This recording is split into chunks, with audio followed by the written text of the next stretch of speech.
마가복음 13장 24절에서 27절 말씀을 통해서 다시 오실 예수님이라는 제목으로 하나님 말씀 함께 나누겠습니다. 성경은 소설이 아니죠. 소설은 허구를 만들어내서 꾸며낸 이야기들이죠. 그래서 소설을 각본으로 해서 드라마를 만들기도 하고 작가의 상상력을 동원해서 있을 수 없는 일들을 현실 세계에 많이 나타내서 작품을 만들기도 합니다. 근데 성경은 사실만을 기록한 글입니다.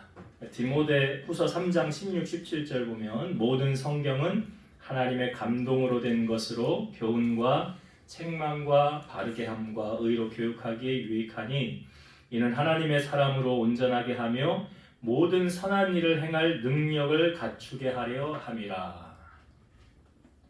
성경은 하나님의 감동을 받은 사람들이 기록한 글인데 그거 다 하나님께서 기록했다라고 말하죠. 성경을 우리에게 기록한 목적을 알려주고 있죠. 교훈, 책망, 바르게 함, 의로 교육하기에 유익하다. 그 다음에 나오는 말씀이 하나님의 사람으로 온전하게 하고 모든 선한 일을 행할 뭘 갖추게 한대요. 좀 전에 제가 읽어드렸잖아요. 뭘 갖추게 한다고요?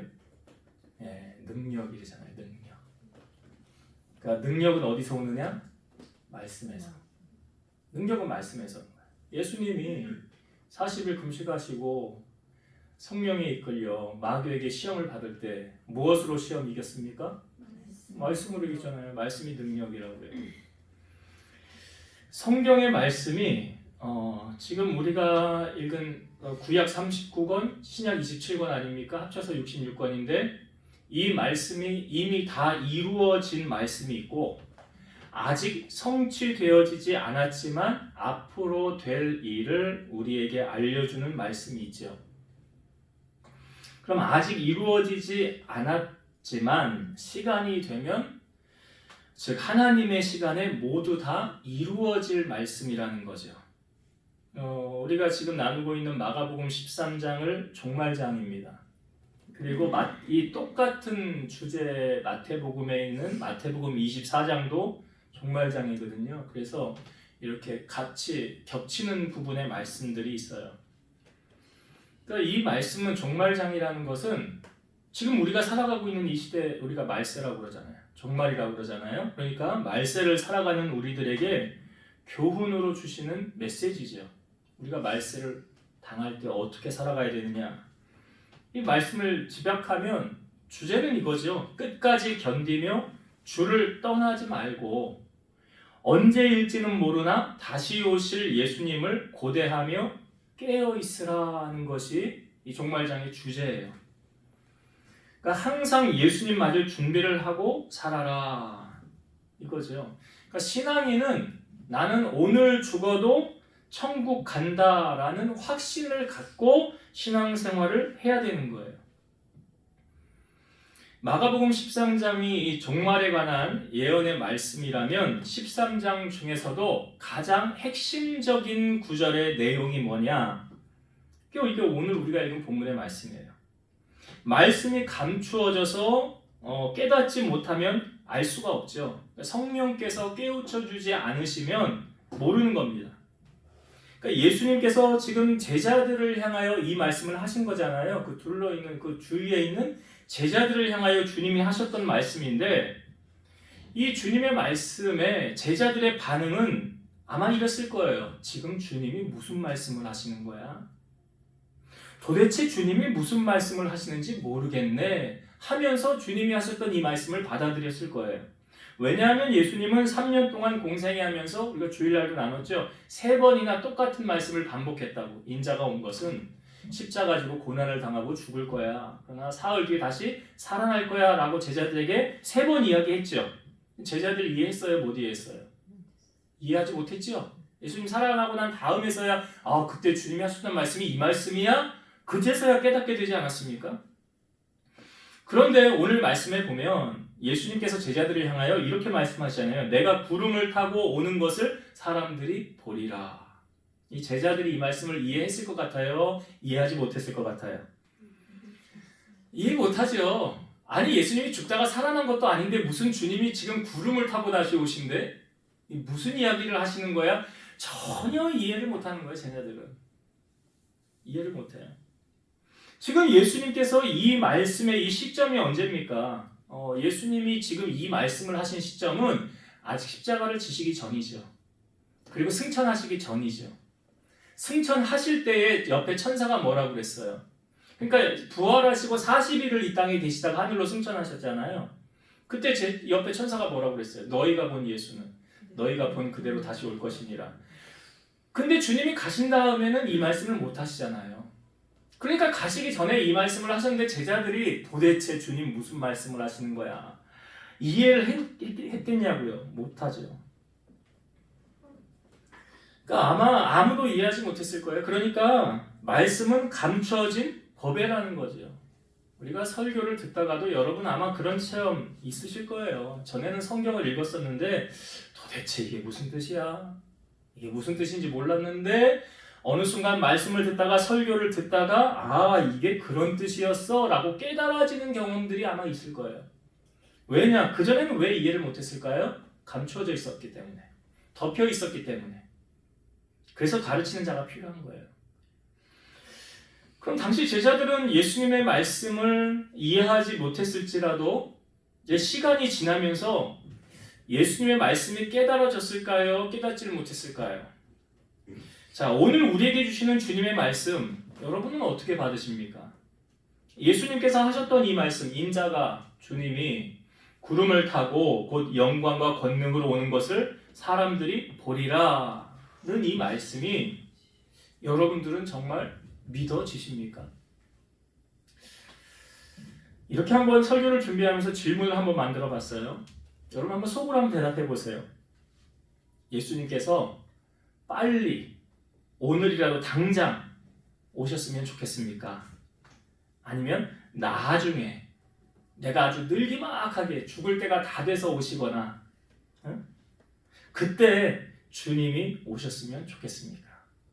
오늘이라도 당장 나는 주님이 오셨으면 좋겠다 하는 사람과 아니 나는 오늘은 아니고 아니 내 아들 딸 장가가고 시집가는 것도 봐야 되고 나 아직 해야 될 일도 많고 나 사업도 좀 성공 좀 해야 되고 이 땅에서 아직 누려야 될 것도 있으니까 주님 나중에 오셨으면 좋겠다.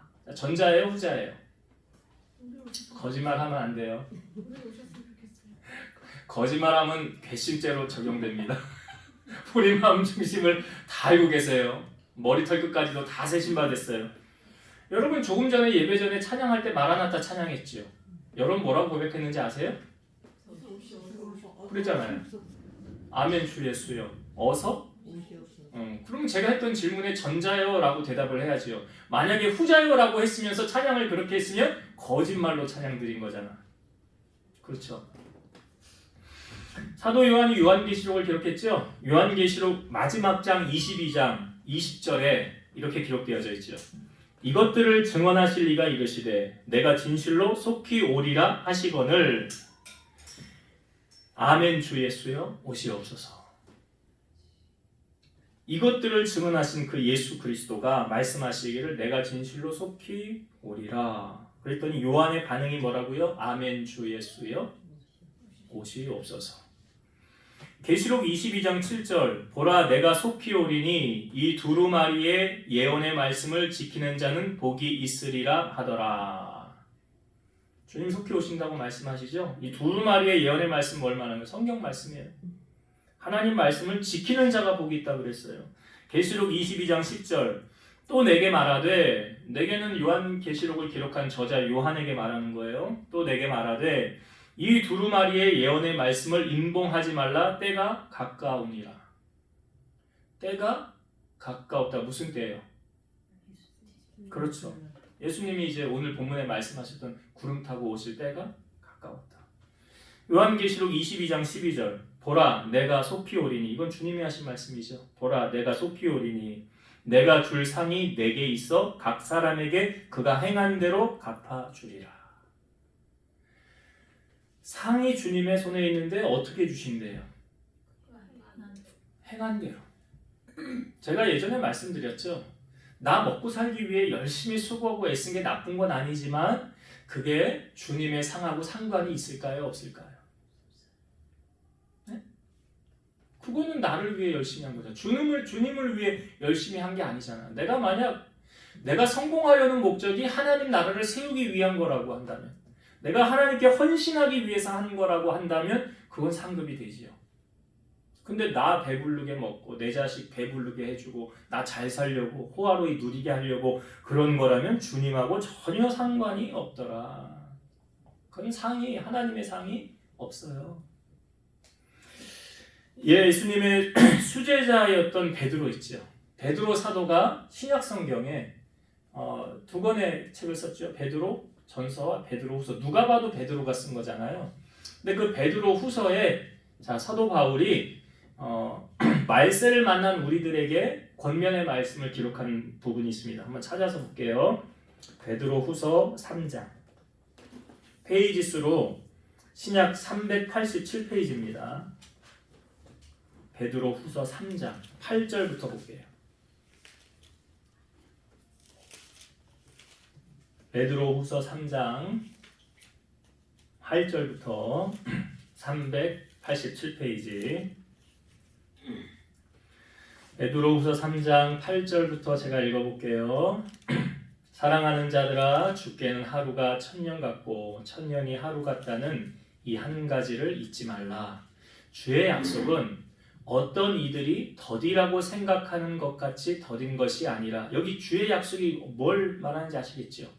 예, 주님 다시 재림하실 거예요.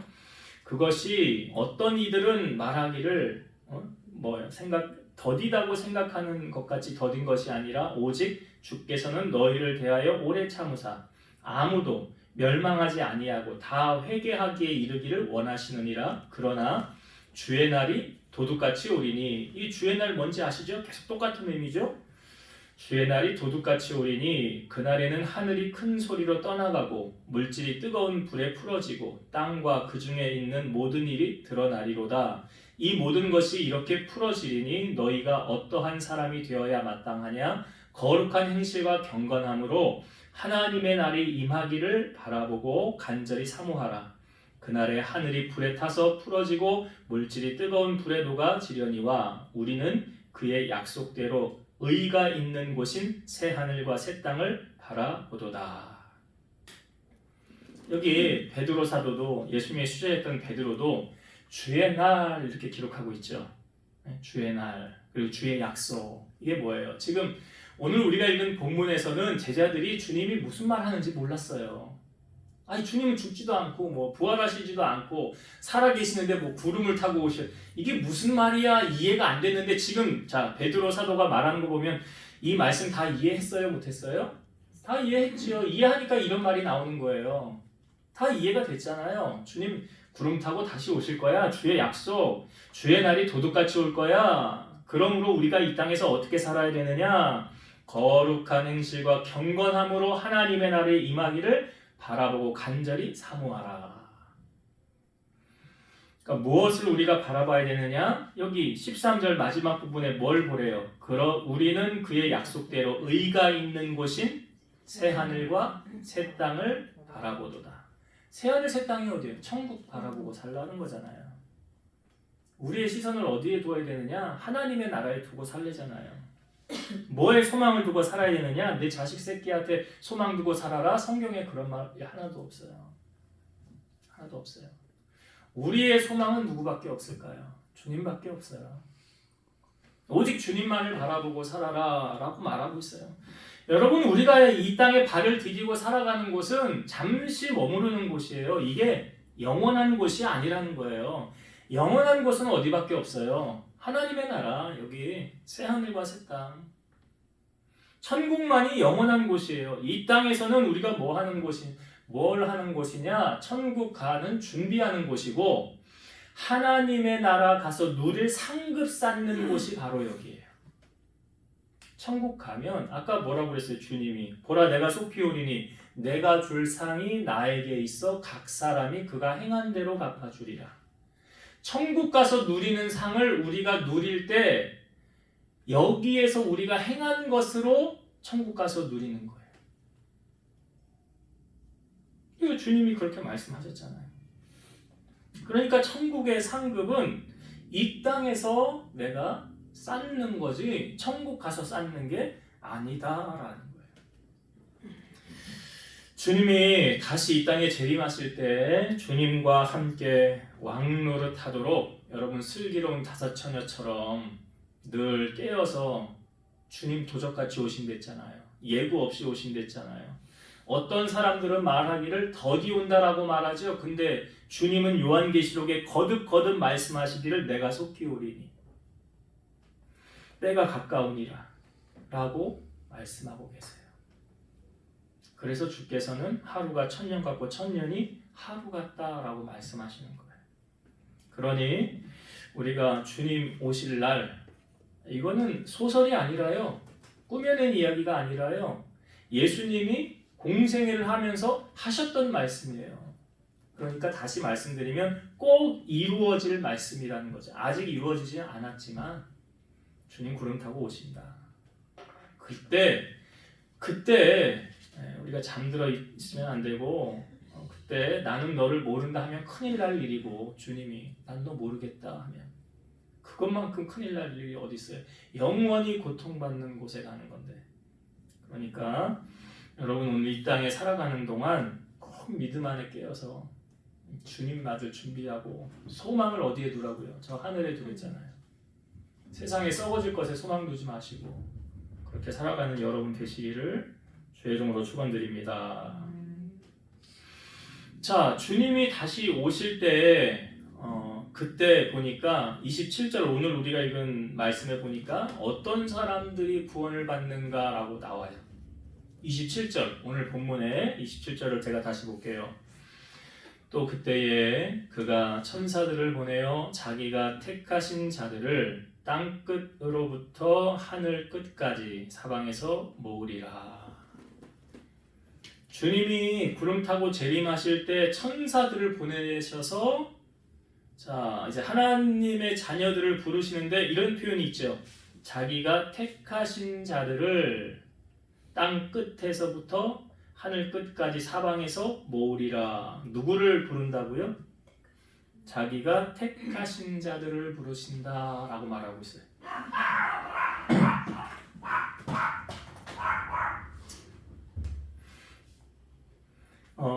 신학적 용어이긴 하지만 우리 개신교회는 여러 교파가 있죠. 특별히 뭐 장로교와 뭐 감리교, 침례교, 성교교 이렇게 나눠져 있는데 이 대표적인 것으로 두 갈래로 이렇게 나눠져 있습니다. 구원에 관한 두 갈래로 나뉘어져 있어요. 알미니안주의가 있습니다. 알미니안은 뭐냐면 인간이 자기의 의지로 구원을 얻는다라고 말하는 거예요. 그러니까 내가 구원받고 싶어서 나 교회 갈래.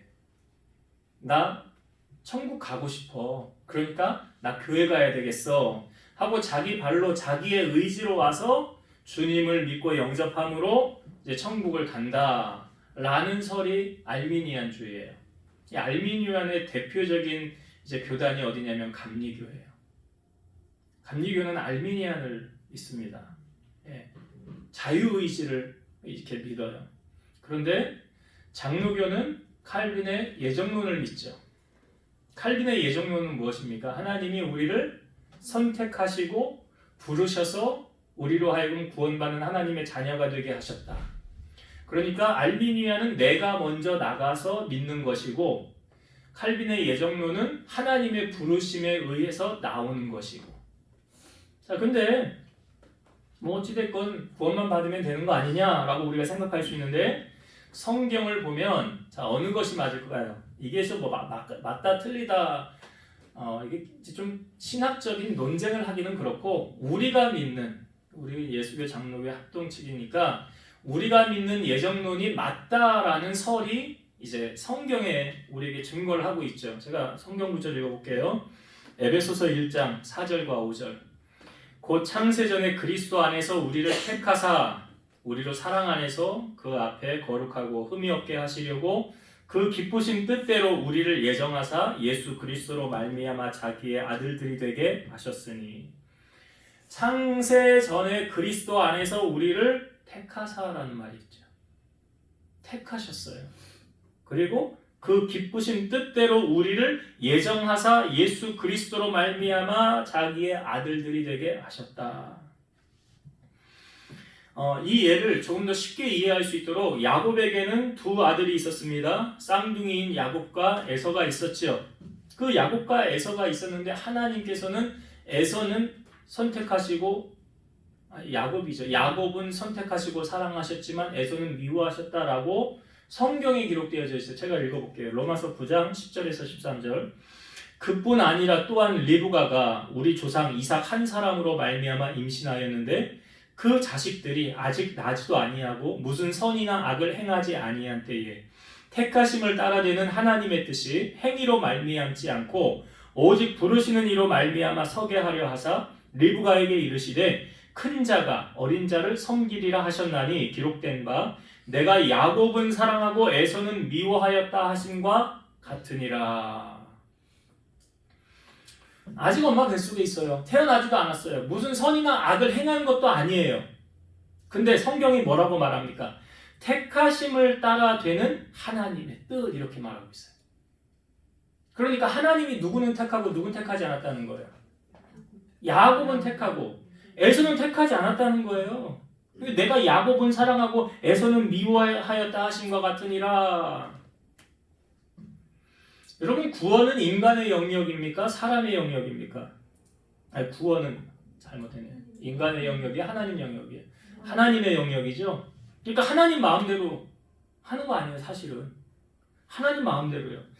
좀 이상하게 들릴지 모르지만 하나님께서 얘는 내가 구원해야 되겠다 하시면 구원하고 아니 쟤는 내가 구원하지 말아야 되겠다 하면 구원하지 않는다. 여러분 이렇게 이해하시면 안 되는 거예요. 이상하다 목사님 말씀 오늘 이거 뭐야 선택한 사람은 구원받고 선택하지 않은 사람은 구원 못 받는다고 했는데 자 근데 하나님의 본심은 어떠냐. 디모데전서 2장 4절 하나님은 모든 사람이 구원을 받으며 진리를 아는 데에 이르기를 원하시느니라. 누가 선택을 받고 안 받고는 우리가 알아요 몰라요? 모르지요. 아니 어떤 사람은 죽기 전에 1분 전에 임종 예배 드리고 아니 그런 사람이 있잖아요. 예수님 옆에 좌우에 강도. 예수님 옆에 두 강도가 있었잖아요. 십자가 질 때. 그 한 강도는 예수님 향하여 저주했지만 한 강도는 뭐라고 그랬어요? 야 우리는 죄값 치른 거지만 이분은 죄가 없는 거잖아 라고 말하잖아요. 그러면서 당신의 나라 갈 때 나를 기억해 주옵소서 라고 말하니까 예수님 뭐라고 그래요? 네가 오늘 나와 함께 낙원에 있으리라. 천국 가는 거예요. 그때 구원 받은 거예요 이 사람. 그러니까 누가 택함을 받고 누가 택하지 않았는지 우리는 알 수가 없어요. 그것은 누구만 아세요? 하나님만 아시는데 하나님의 본심은 뭐냐? 모든 사람이 구원받기를 원하셔요. 이게 하나님 본심이에요. 그 누구도 하나님은 지옥 가게 두는 걸 그냥 원하지 않아요. 이게 아버지 마음이에요. 그러면 우리가 먼저 구원을 받은 우리가 해야 할 몫이 있어요. 그게 뭐냐면 예수님의 이름을 소개하는 거죠. 로마서 10장 13절 누구든지 주의 이름을 부르는 자는 구원을 받으리라. 여기 누구든지라고 말하고 있어요.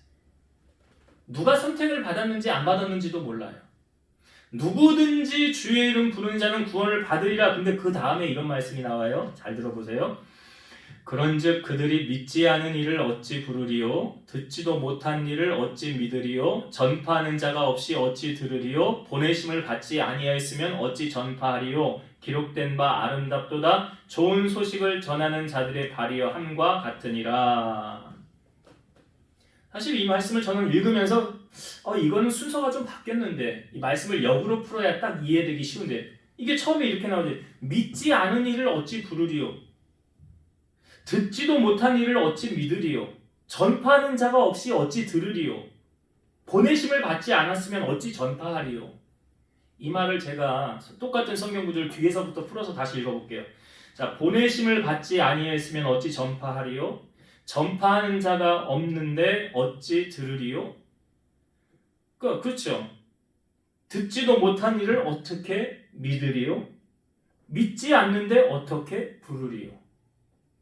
사실은 이 말씀은 뒤에서부터 풀면은 이게 조금 더 연결이 자연스러운데 이 끝부분을 강조하다 보니까 이렇게 말씀을 쓴 거예요. 그러니까 뭡니까 여러분? 누가 하나님의 택함을 받은 사람이 가서 먼저 뭐 해야 되는 거예요? 전파를 해야 되잖아요. 전파하는 사람이 없는데 들을 사람이 있어요? 없다는 거예요. 그러니까 전해야만 누군가가 들을 수 있다는 거예요. 그러니까 들어야 그 다음에 믿을 수 있다는 거예요. 이게 앞을 못 보는 소경, 거지 바디메오.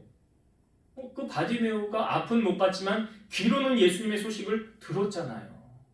들으니까 예수님 지나갈 때 다윗의 자손이여 나를 불쌍히 여기소 하고 소리친 거잖아요.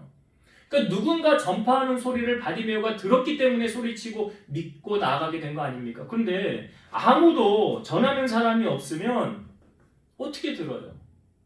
여러분들에게 주신 우리 주님의 사명이 뭐예요? 땅끝까지 이르러 내 증인 되라는 사명이잖아요. 그럼 우리의 역할은 뭐예요? 좋은 소식을 전하는 자들의 발이여 이거죠. 여러분들이 자녀들이나 친척이나 내 주변의 친구나 누구에게 내가 전하지 않으면 그 사람이 어떻게 듣냐고요. 전하는 사람이 없는데 어떻게 들어요? 그러니까 우리의 사명은 무엇입니까? 전하는 사명이죠. 그리고 나는 전했어요. 전하고 난 다음에 그 사람이 믿든지 안 믿든지는 그 다음 주님의 역사예요. 그 다음부터 성령의 역사예요. 성령께서 그 마음 움직여서 택한 자라고 하면 주님 앞에 나오는 거예요. 택하지 않은 자라고 하면 나오지 못하는 거예요. 성경의 원리를 풀면 이게 사도 바울이 1차 전도 여행 기간에 이제 1차 전도 여행 말미쯤인데 이 사도 바울이 예수 그리스도를 증거하는 것을 유대인들이 시기하고 싫어했죠. 우리가 주일날 말씀도 나눴잖아요. 유대인들은 아직 예수님 메시아가 왔어요, 안 왔어요? 안 왔잖아요. 그러니까 예수님 전하는 걸 싫어하는 거예요. 안 믿는 거죠. 비방하면서 막 반박을 하는 거예요. 그러니까 사도 바울이 이렇게 말했어요. 잘 들어보세요. 하나님의 말씀이 마땅히 먼저 너희에게 전할 것이로되 너희가 그것을 버리고 영생을 얻기에 합당하지 않은 자로 자처하기로 우리가 이방인에게 향하노라. 주께서 이같이 우리에게 명하시되 내가 너를 이방인의 빛으로 삼아 너로 땅끝까지 구원하게 하리라 하셨느니라. 사도 바울이 유대인들에게 복음을 전했는데 안 받아들이니까 전했잖아요. 안 받잖아요. 그러니까 이방인들에게 전하는 거예요. 자, 그때 어떤 역사가 나타나느냐? 사도행전 13장 48절. 이방인들이 듣고 기뻐하여 하나님의 말씀을 찬송하며 영생을 주시기로 작정된 자는 다 믿더라. 영생을 주시기로 작정된 자, 이거 뭐예요? 하나님 택한 사람. 다 믿더라. 택한 사람은 다 돌아오게 돼 있어. 사도 바울이 전하잖아요. 듣고 그들의 마음이 열려서 하나님의 선택을 받은 사람이면 받아들이고 주님을 영접하게 되더라는 거죠. 그래서 택하신 자들을 불러서 하나님께서 보내시고 그들을 통해서 복음을 전하고 우리를 통로로 사용하시는 거죠.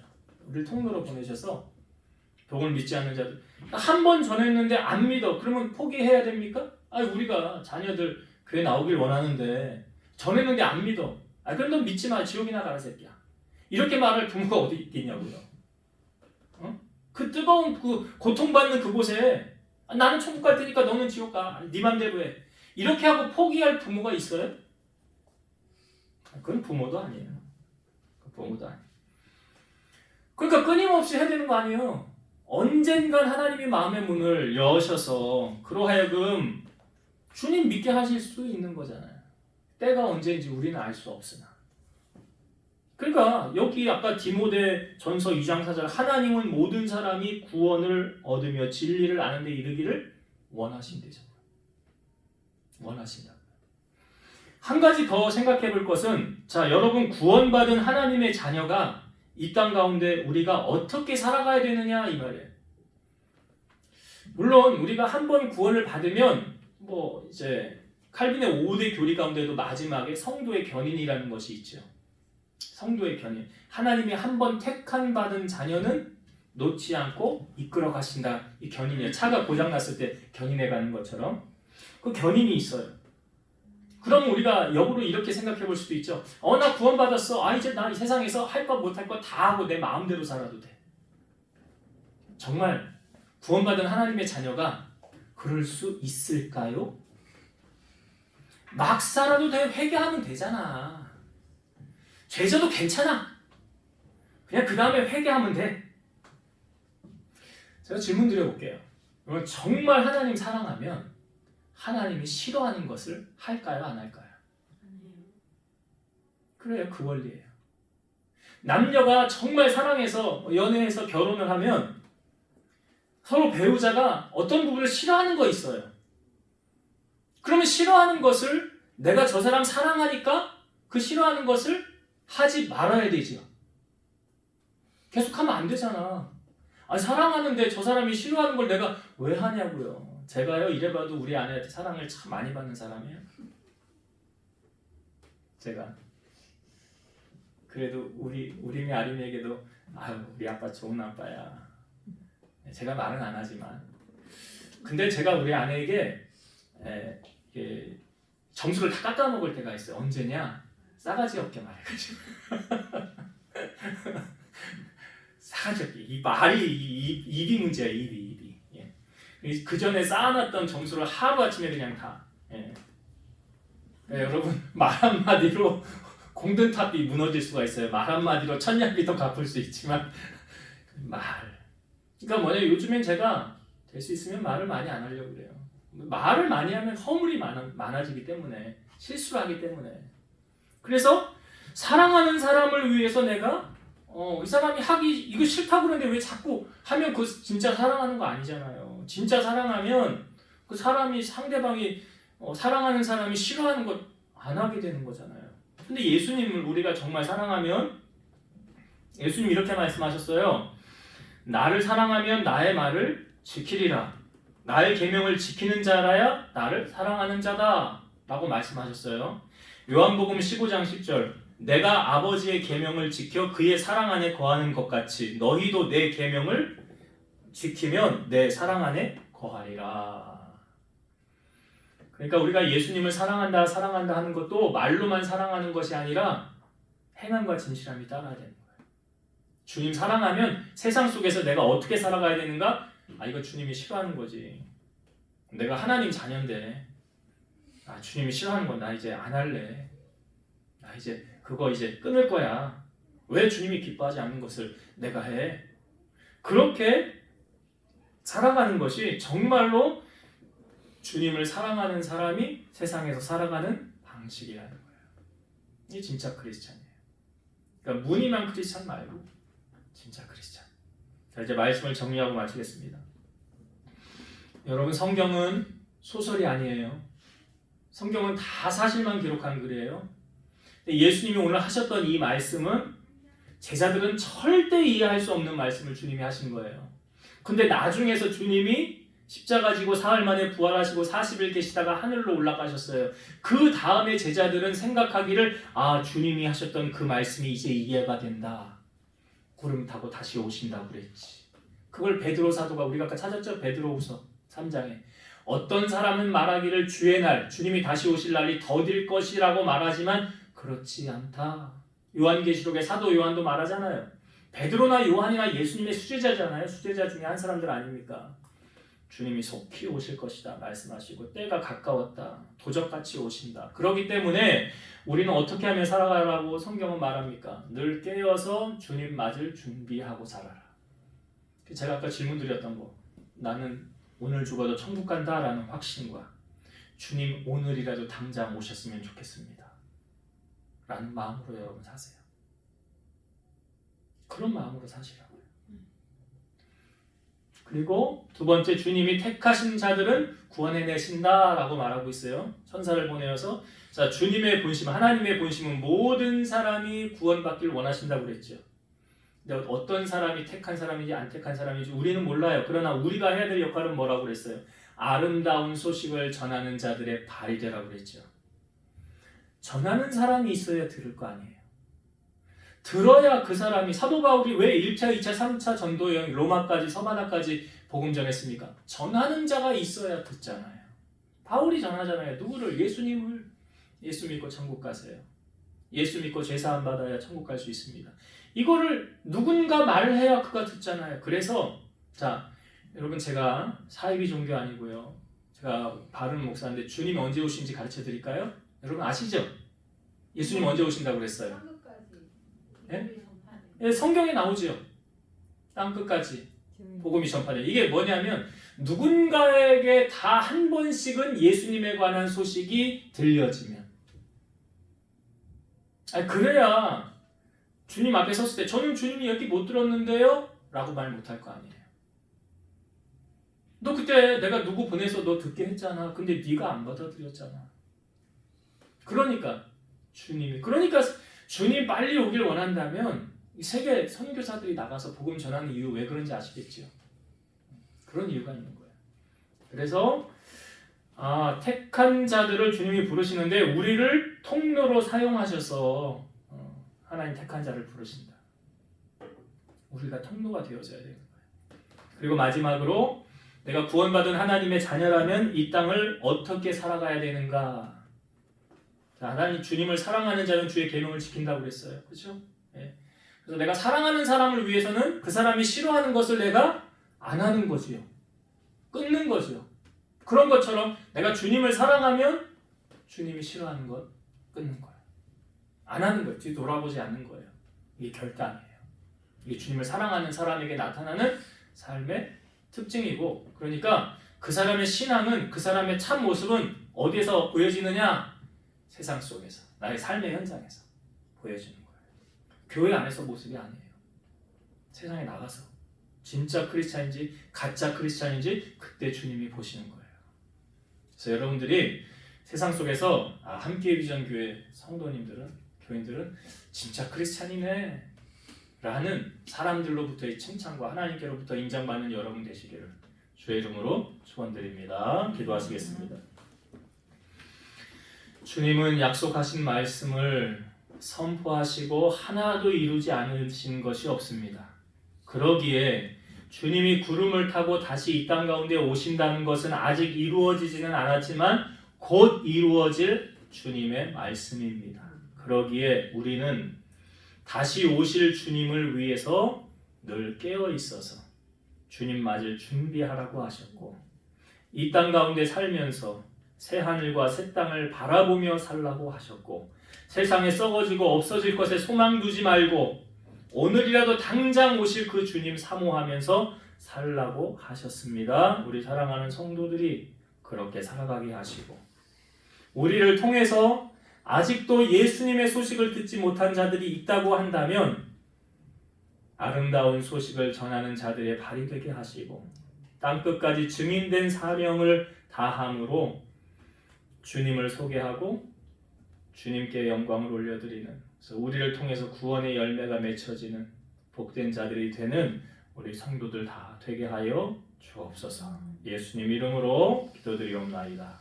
아멘.